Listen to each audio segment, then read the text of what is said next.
এটা খুবই very important, এটা পরীক্ষা আসে। তাহলে তোমরা একটু দেখো কি আছে। প্রথম 29 এবং 37 এই স্বাভাবিক সংখ্যার বর্গের সমষ্টি নির্ণয় করো। তাহলে 29 এবং 37 স্বাভাবিক সংখ্যার বর্গের সমষ্টি। তাহলে 29 আমরা একটু দেখি কীভাবে হয়।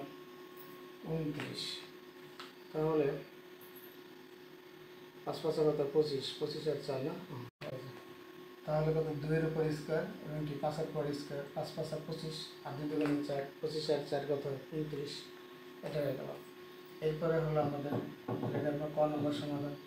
এরপরে 37 কি 1 উপর স্কোয়ার, 1 কে 1 আর 6 6 36, 6 6 কত 36, তাহলে 6 6 36 কত হলো 37। তাহলে এটা কি অর্থাৎ স্বাভাবিক সংখ্যা বর্গের সমষ্টি আমরা পেয়ে গেলাম। তাহলে লিখবে 29 স্বাভাবিক সংখ্যা বর্গের সমষ্টি হতো 37, 37 37-এর স্বাভাবিক সংখ্যা বর্গের সমষ্টি হতো।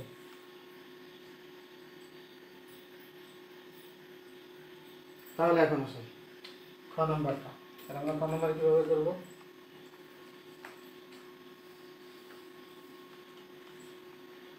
খ নম্বরটা হলো আমরা দেখি পরবর্তী 4টি সংখ্যা নির্ণয় করো। তাহলে পরবর্তী 4টি সংখ্যা আমরা কীভাবে নির্ণয় করবো?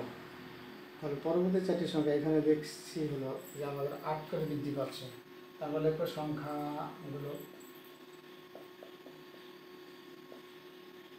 সংখ্যাগুলো কত 5 13 21 29 37। তাহলে পার্থক্য কত 8 8 8 8 8 করে। তাহলে এখানে দেখা যাচ্ছে কি, তাহলে আমরা খ নম্বর সমাধান। এখানে দেখা যাচ্ছে যে সংখ্যাগুলো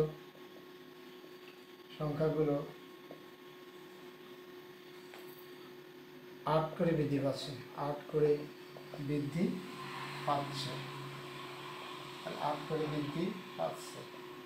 তাহলে পরবর্তী সংখ্যা, পরবর্তী প্রথম সংখ্যা তাহলে কত 37, তার সাথে আমরা 8 যোগ দিলে হয়ে যায় 45। তাহলে পরবর্তী দ্বিতীয় সংখ্যা কত 45 আর হলো কত 8 53। এরপরে পরবর্তী তৃতীয় সংখ্যা কত, তাহলে 53, তার সাথে কত 53-এর সাথে 8 61।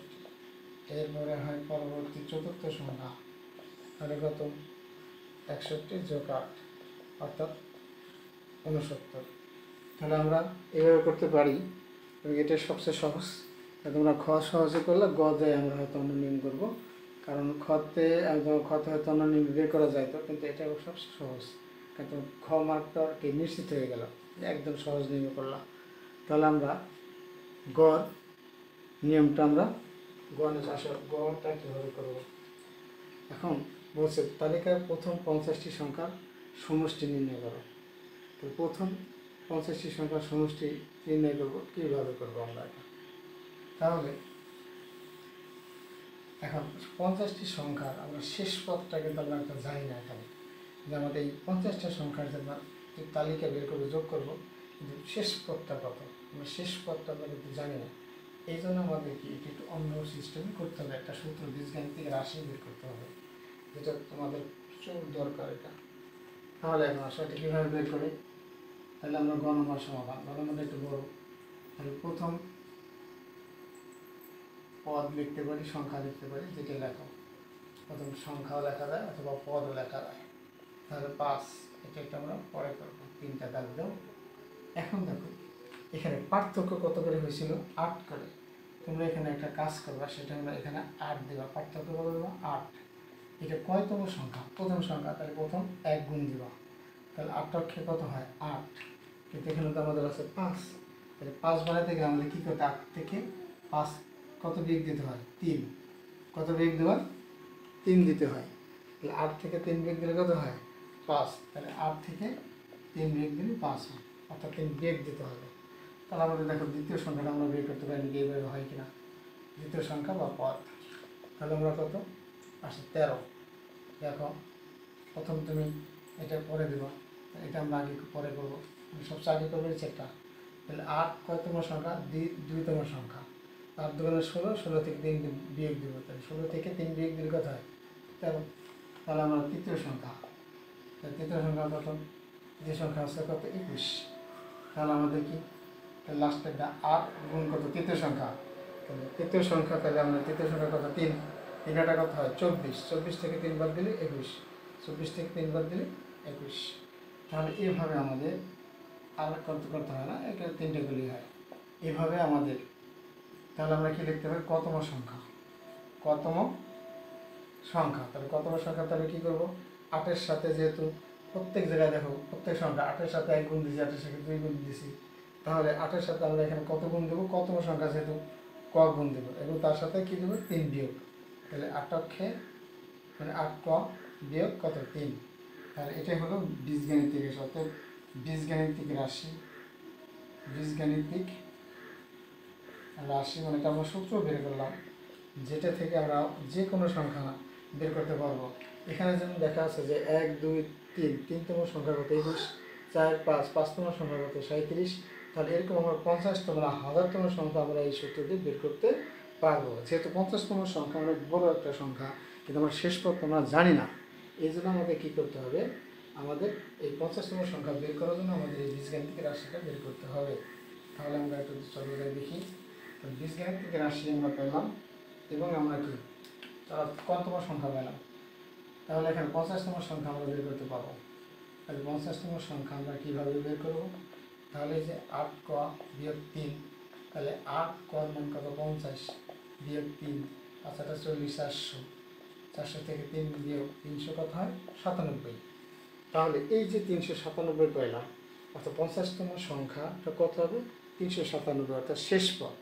তাহলে শেষ পদ কিন্তু আমরা, তাহলে এখানে আমার সংখ্যা দেখো আমরা কী কী পেলাম? এই অঙ্কটা যোগফল করতে গেলে আমরা কী কী লাগে? এখানে প্রথম পদ। তাহলে প্রথম পদ আমরা তো দেওয়া গেছে 5, কত ছিল? 5 দিত না? 5।